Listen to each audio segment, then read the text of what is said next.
Ayha pa ta nakabalik og bike kay gikan pa ta sa atong half marathon and medyo napay gabation atong lawas nga mga soreness gamay. Good morning everyone. Karon pahawa na ta sa balay and ang atong bike gigamit is ang atong pang mountain bike. Kay ang atong isa ka bike nabilin dito sa Annex pero ang akong plan karon kay dalhon to kang Sir Tata Tagalog kay atong ipakondisyon gamay pag-greasing and katuon tang pedal kung maayo unta to, maayo gid unta kay wa pa koy pangpalit.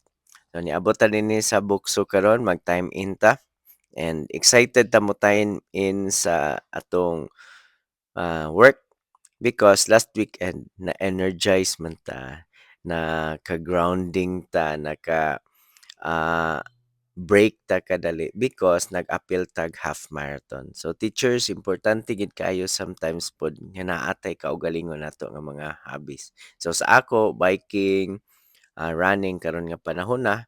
Sa inyo, pwede sad mo mangita og inyong kaugalingon na mga hobbies nga gusto.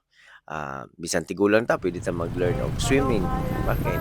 Daghan kaayo mga Pilipinos sa bisan sa atong edad nga dili pa gid kabalo ga swim. Especially kita nga mga teachers, sometimes atong day dali gid kay mapuno and kung dili ta mag-spend time para sa atong self, wa tay buhaton nga mag-enjoy aton self sometimes di sad ta happy or dili ta makahatag more sa uban.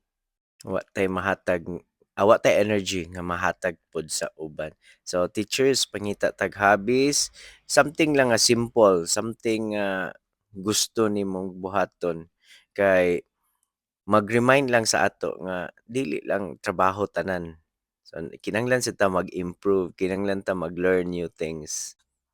So padayon lang teacher, pangita tag hobbies nga fun ba? Dayon maybe sa imo mangukay during Saturdays, active man gyapon ang pagpangukay, magtindog-tindog ba ta dito, mang-alsa-alsa tag mga sinina. So mao ra na. Ay naara day akong bike din ha.